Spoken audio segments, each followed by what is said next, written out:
Hello नमस्कार दोस्तों। आज के क्लास में जो विदेशी अटैक हुए थे, इतिहास में एक ऐसा काल भी आया था जिसमें हम देखते हैं कि भारत के अंदर जो है विदेशी आक्रमण हुए थे पहली बार। और ये आक्रमण हम देखते हैं कि मौर्य काल के अंत के बाद ही शुरू हो जाता है। होता क्या है कि भारत के अंदर वैदिक काल के बाद जनपद का काल शुरू होता है और जनपद के बाद हम देखते हैं कि मगध साम्राज्य जो है इसमें सबसे उत्कृष्ट रहता है। मगध साम्राज्य के अंदर 7 वंशों में मौर्य साम्राज्य इनमें सबसे बेहतर वंश साम्राज्य के रूप में उभर कर आता है, जिसमें आपने देखा था कि चंद्रगुप्त मौर्य और अशोक ने किस प्रकार से अपने साम्राज्य का विकास किया। अशोक ने कलिंग युद्ध के बाद अपने साम्राज्य विस्तार का कार्य छोड़ दिया और बुद्धिज्म को अपना करके अपने सारे धन को किसमें बुद्ध धर्म में लुटा दिया, जिसके कारण देखते हैं कि मौर्य की जो अस्तित्व थी वो खत्म होनी शुरू हो गई थी और मौर्य वंश के अंतिम शासक बृहद मौर्य आया और इसके साथ ही मौर्य वंश का यहाँ पे समापन 185 BC में हो जाता है।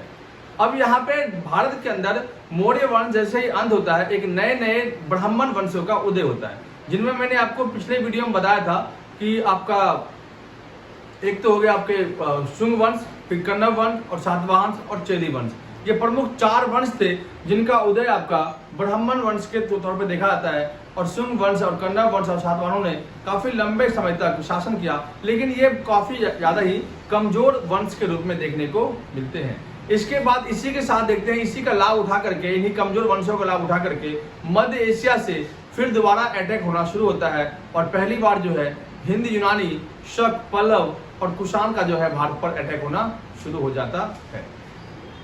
हिंद यूनानी जो थे वो मध्य एशिया के ग्रीक जो एरिया पड़ता है, यूनान जो देश है वहां से आए थे।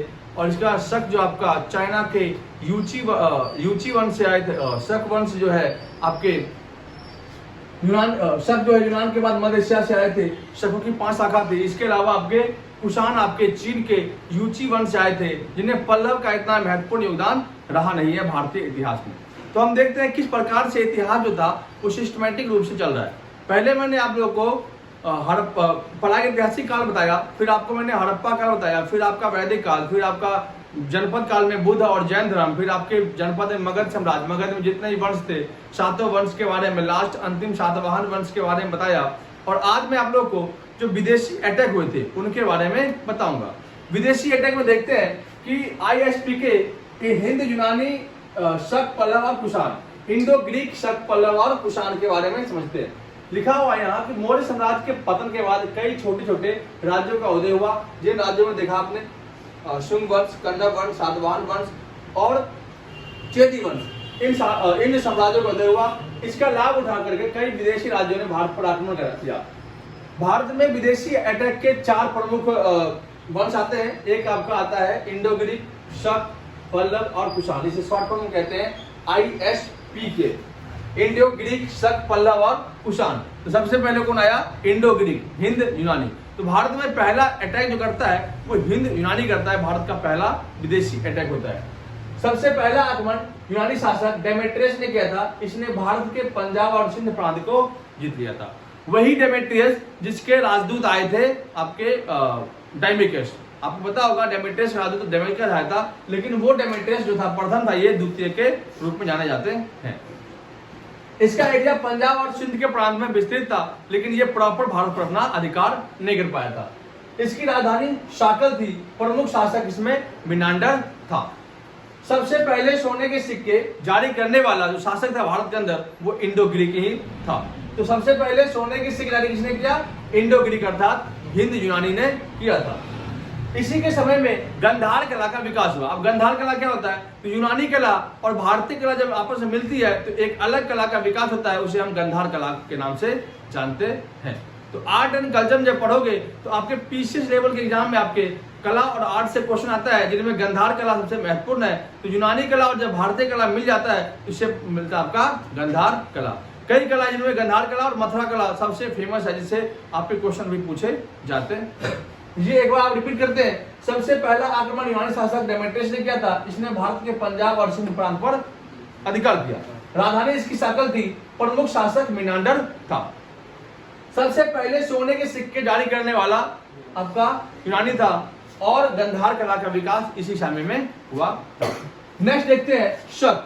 शक जो था यूनान के बाद पहली बार मध्य एशिया से अटैक करने वाला भारत के अंदर पहला साम्राज्य था। यूनानी जो था आपका यूरोपीय देश आज के टाइम में, यूनान ग्रीक है आपका यूरोप में पड़ता है, जबकि शक जो आपका सेंट्रल एशिया में जो आपका कजाकिस्तान उज्बेकिस्तान इन एरिया में पड़ते हैं। तो शक जो थे वो यूनान के बाद शक मध्य एशिया से भारत आए। शकों की 5 शाखाएं थी। इन 5 शाखाओं में सबसे प्रमुख शाखा जो था पश्चिमी शाखा था। शकों की 5 शाखाओं में सबसे मजबूत शाखा पश्चिमी शाखाएं थी। इनमें देखते हैं कि प्रमुख शासक रुद्रदामन था।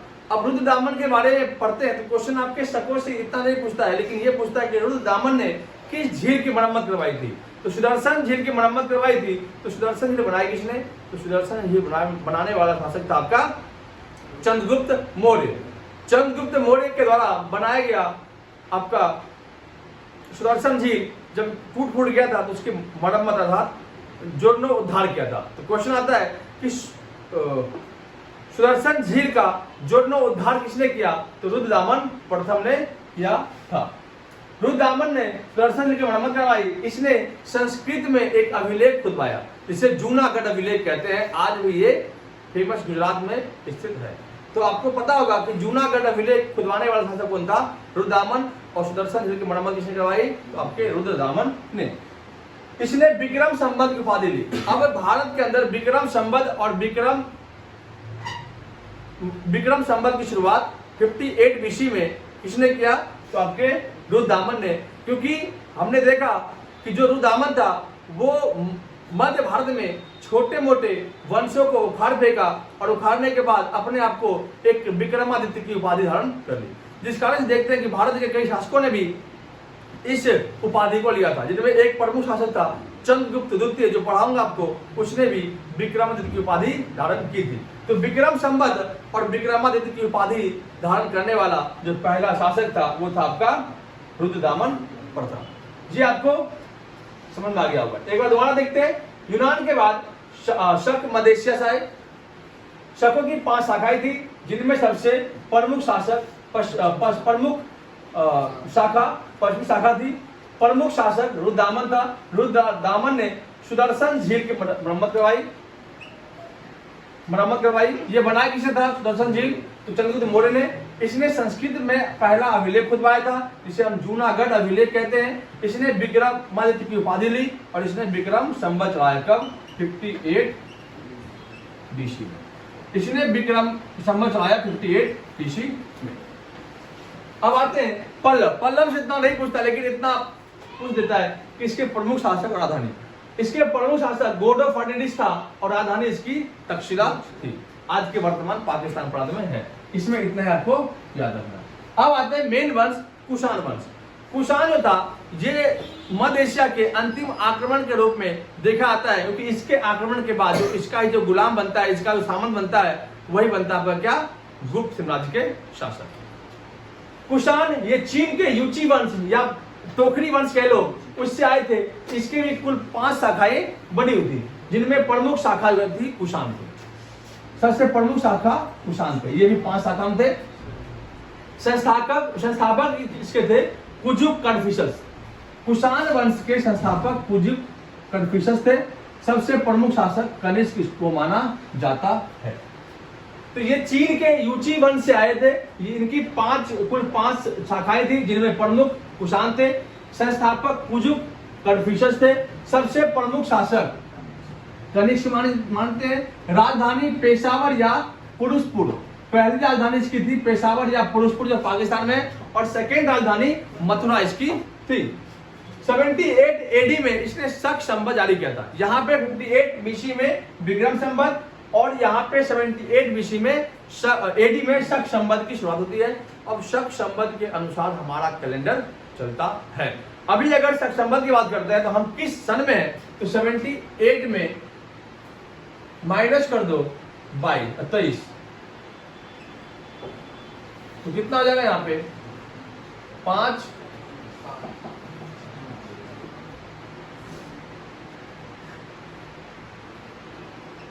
5 5। अभी हम 2055 में जी रहे हैं। तो शक संवत अनुसार अभी हम लगभग 2055 के करीब हम जा रहे हैं, हम चल रहे हैं। ठीक, तो 78 AD में शक संवत चलाने वाला जो शासक था वो था आपका कुषाण। इसी 78 AD शक संवत जो है भारतीय कैलेंडर को दिखाता है, और इसी भारतीय कैलेंडर में जब हम 2023 को ऐड करते हैं या माइनस करते हैं, ध्यान रखना थोड़ा कंफ्यूज हो रहा हूँ, या ऐड या माइनस करता है तो हमारा एक कैलेंडर निकल जाता है, हम इस में अभी जी रहे हैं। कनिष्क ने जो कश्मीर के ऊपर प्रांत है आपका, जो रेशम जो आपका रूट है जिसे सिल्क रूट कहते हैं, सिल्क रूट के लिए फेमस था, उस पर चाइना का अधिकार था। तो चाइना के व्यापारियों से कनिष्क ने बातचीत की कि आप जो है हमें व्यापारिक अधिकार दो। तो जब जैसे भी कनिष्क बातचीत करने का प्रयास करता था तो व्यापारी लोग कनिष्क की ओर से मुंह फेर लेता था। तो कनिष्क ने क्या किया, उन व्यापारियों के ऊपर अटैक कर दिया और खूब धोया, और धोने के बाद उस सिल्क रोड पे खुद पे कब्जा कर लिया।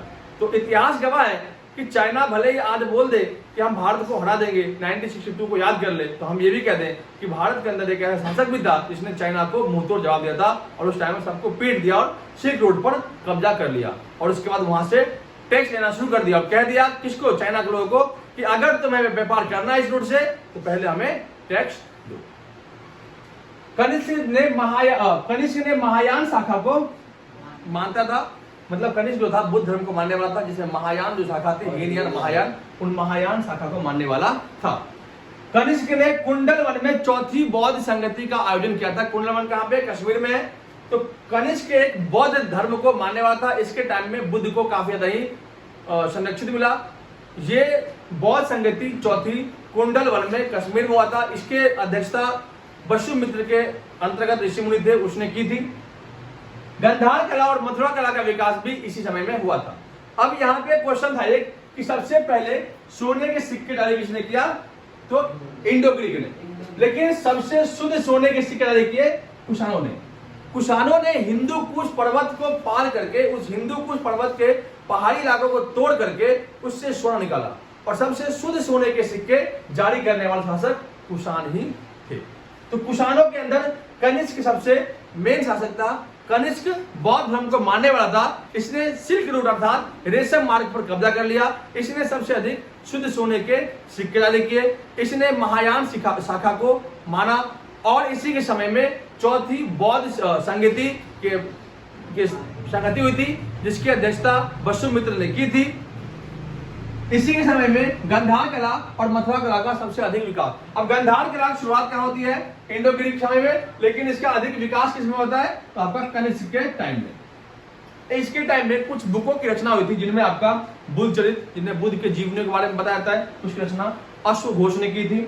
चरक संहिता, जिसमें चीर फाड़ के हड्डी टूट जाता है, टाका औका लगाता है, उसके बारे में चरक संहिता है, रचना इसकी चरक ने की थी। और शून्यवाद, जो शून्य होता है, शून्यवाद की अवधारणा नागार्जुन ने दी थी। ये 2-3 बुक जो है आपका फेमस होता है। कई बार एग्जाम पूछते हैं कि बुद्ध चरित्र रचना किसने की, तो अश्वघोष ने, और चरक संहिता रचना किसने की, महर्षि चरक ने। चरक में क्या है, तो आपके चीर फाड़ टाका वाका जो लगाते वाले टाइम में, वो आपका चरक संहिता में ही दिखा जाता है। तो ऑलमोस्ट आपके इंडो ग्रीक, शक, पल्लव और कुषाण खत्म हो गया।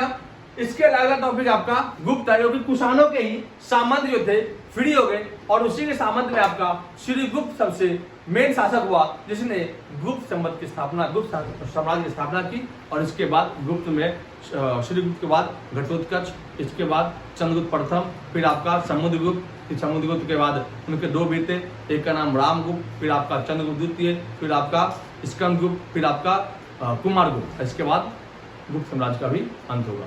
इसके बाद हम पढ़ेंगे आपका हर्षवर्धन काल। इस प्रकार से इतिहास आपका सिस्टमेटिक चलता रहेगा।